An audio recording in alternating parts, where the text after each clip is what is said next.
and this chapter was not supposed to exist. The book was finished. I had the last word written, and the ending after it, and the car was as good as packed, and the whole thing was closed, in the way a thing is closed when the man who made it has stopped being able to see it. And then yesterday happened, in the living room, at no particular hour, and the book had to be opened up and a new page written in. I said at the start that this one is alive and gets revised forever, and that every printing is a photograph of a river. And that was a nice thing to say when it cost nothing.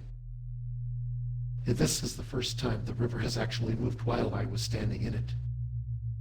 And I want the record to show that I did not enjoy it. Here's what happened, and it'll take longer to file than it took to occur, which is the standard exchange rate in this family. I open the coat. You have just come from a world where a boy holds an animal under his cloak while it eats him and does not make a sound, and everyone agrees he did it right. I have been that boy for 7 years, and I have been that boy in your house, 3 feet from you, on the near cushion. And in 7 years I have never once let you see what was in there. And not the size of it, and not the cost. You have known that I work at night, because you hear it through the floor. And you have known there is something on the machine upstairs, and once, from 1,000 miles away, an algorithm found me, and you responded with 5 words about the music I composed. And that is the entire file. Yesterday I told you. Well, not all of it. I'm not going to overstate this.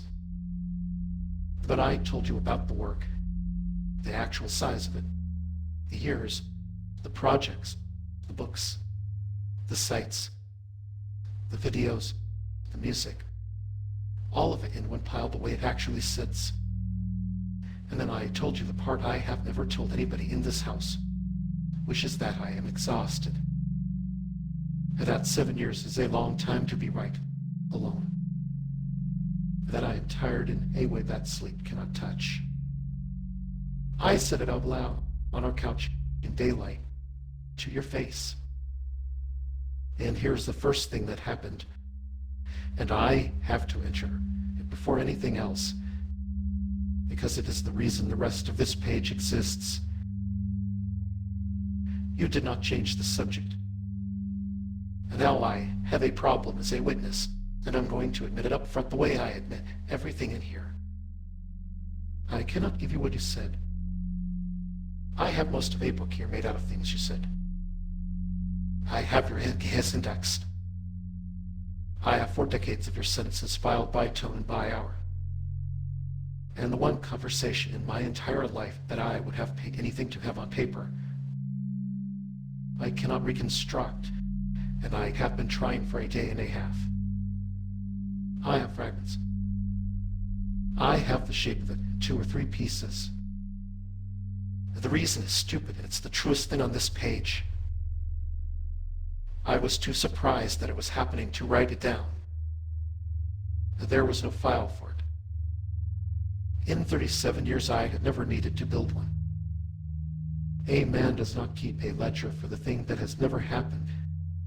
And so when it finally does, he stands there in the middle of it with no instruments at all, which is the oldest joke in this book, and I have finally had it played on me. And what I have is this. You said something about a puppet master. And that's my word for it now. It may not be yours, but that was the shape. That there might be somebody behind all of this. Something arranging it. And that the situation I'm in might not be the situation it looks like from the front. That there could be a hand somewhere in it working the strings on a thing I think I am doing alone. Stop and look at that with me. For 7 years I have been the only person in this house with a cosmology. I have held theories about the arrangement of things, and I have held every one of them alone. And I made a rule in this book that I would keep them out on their edge and never spend them. And I have kept the rule. Not once in my life has anybody at this address offered me one. You are the most literal man I have ever met. You do not speculate. You watch what is in front of you and you say what it is and you go to bed. And yesterday, unprompted, you handed me a theory. I do not have to believe it.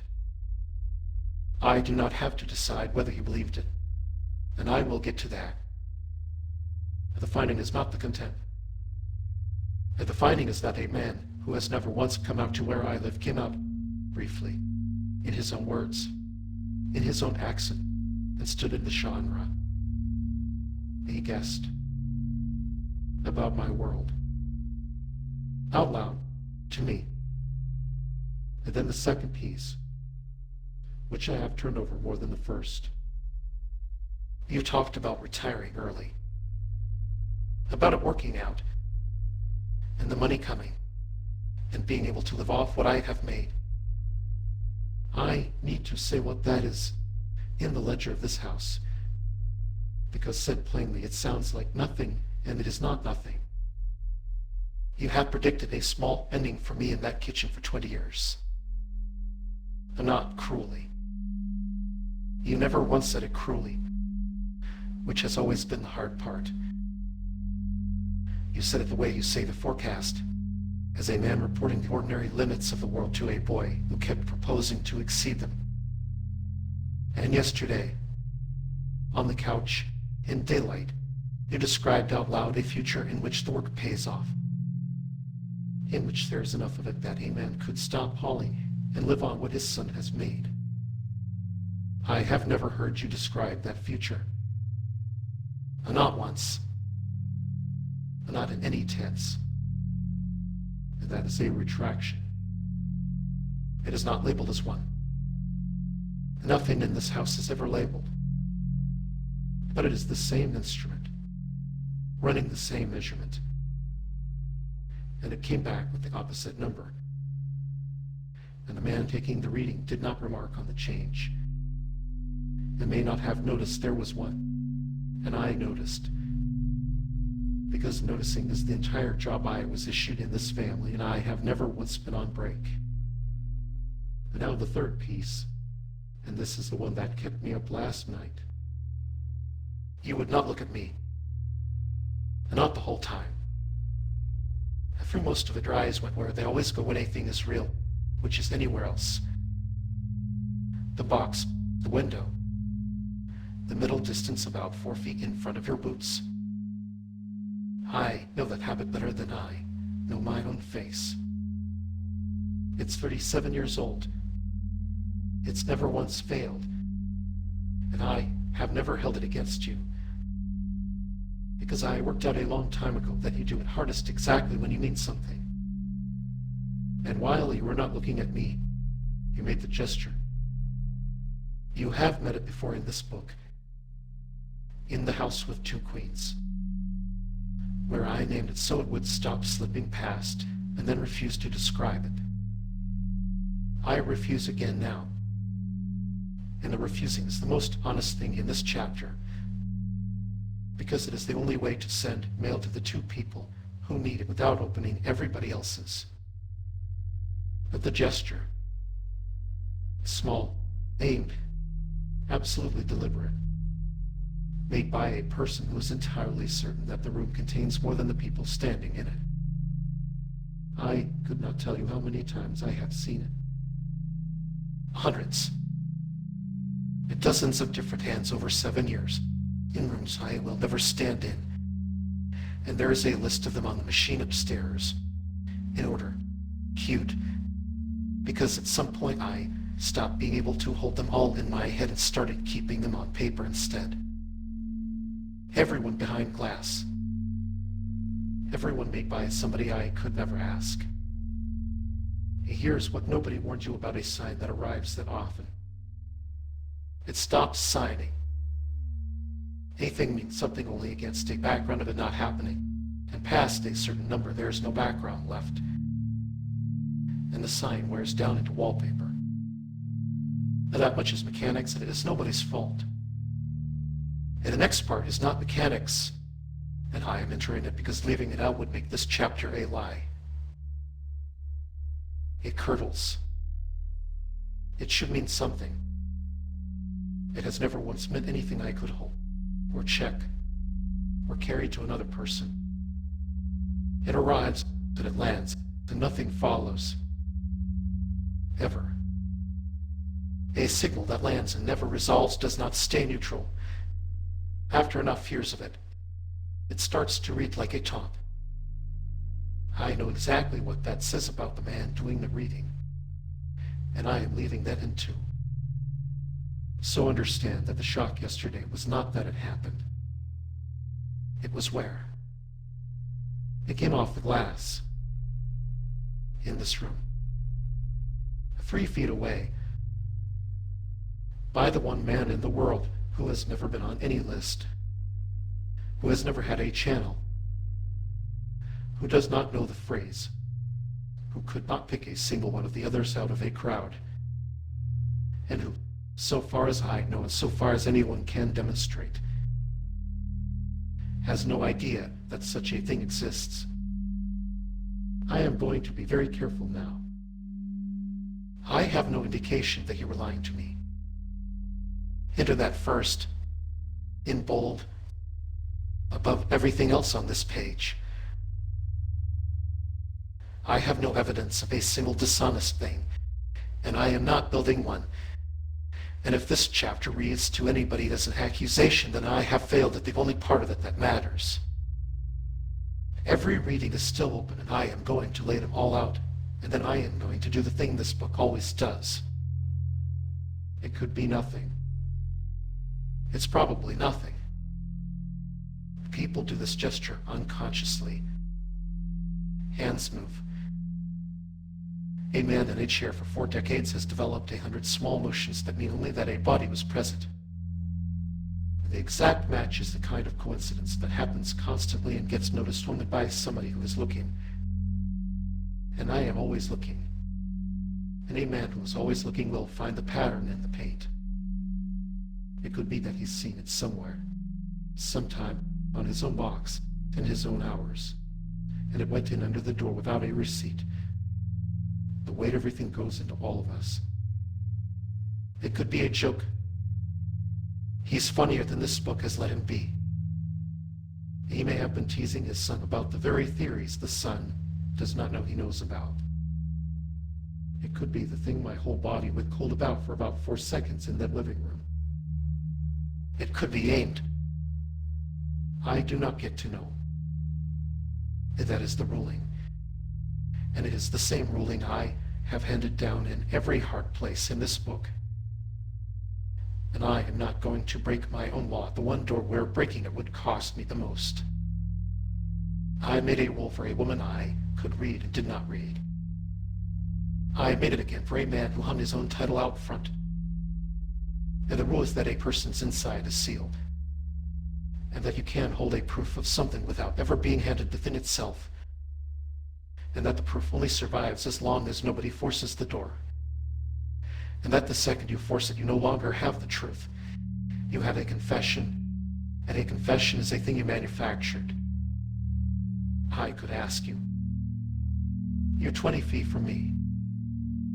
I could go down right now with a description in my mouth and make you account for your own hand. I would get an answer. I would never again know whether it was the true answer. So I am setting the instrument face down. Again. For the 3rd time in this book. On the one reading I have wanted my entire life. But there is a reading I am allowed to offer. Because it does not require your interior at all. And it is the reason this chapter is named what it is now named. A few reports back I laid out a man who says everything with his hands. And that is not a figure of speech about your character. It is the literal grammar of your entire life. You did not tell me you loved me. You built the floor. You did not ask about the work. You cut the shelves. 40 years of a man conducting the whole of his inner business through actions, silently, fasten everything from underneath where none of it shows. So when something finally came up in you about my world, something you had no words for and wouldn't have used them if you had, what do you suppose it was going to come out as? Not a sentence. It was never going to be a sentence. A man does not suddenly acquire a second language at 60 because the occasion calls for one. It came out as a gesture of the hand, with the eyes turned away. Now which may be, and I'm going to leave this standing exactly where it is, the most articulate thing you have ever aimed at me. But I cannot read it. Me. The one they told in a room a long time ago would grow up to be the finest watcher of birds in the world. I have read 10,000 faces, and I have been right about nearly all of them, and the one face I was actually issued is the one I cannot decipher. A queen told me once to watch for the impossible thing, and not to hope for it, and not to schedule it. To watch. To keep the instrument on the one creature in the hive that the whole law of that world says cannot ever change, and wait for the scene. And this is not the scene opening. I want to be precise, because I've watched myself want things before, and I know what wanting does to a reading. And nothing flew, and nobody became anything. A tired man in a chair said 3 unusual things in one afternoon and moved his hand. But there was not a seam there before, and there is one now. And I have looked at it from every angle available to me, in bad light, for a day and a half, and I cannot make it go away. And here is the last thing, and it is the worst thing in this book, and I've been putting off writing it since the moment it happened. I leave in the morning. I have to. If I stay for this one, I will stay for the next one. And there will always be a next one, whether in 8 months or in 4 years. Another afternoon where the eyes go to the window and something nearly crosses, and I will read it, and I will file it, and I will stay again. And I will do that until one of us is dead. And on the current schedule, it will not be me. And that is not a life. And that is a vigil. I have kept it for 37 years, and it has cost me everything I had. And I am not paying another year of it against a hand gesture. No matter what the gesture was, no matter how much I wanted to mean something. You almost got me, though. I want you to know that, and this is the only place I will ever say it. You waited 37 years, and then, with the car half packed, you nearly said something, and for about 4 seconds I was 9 years old and completely available. Now do it again. You do it once more, out loud, in words, where the instrument can reach it. And I will unpack the car in the driveway in the dark, and I will not even make you explain the first one. You won't. I know that. I am putting it on the page anyway, because that is the only kind of offer this couch has ever been able to carry. And because a thing said it to Abram that cannot answer is as close to a vow as a man like me has ever managed to swear. I leave at first light,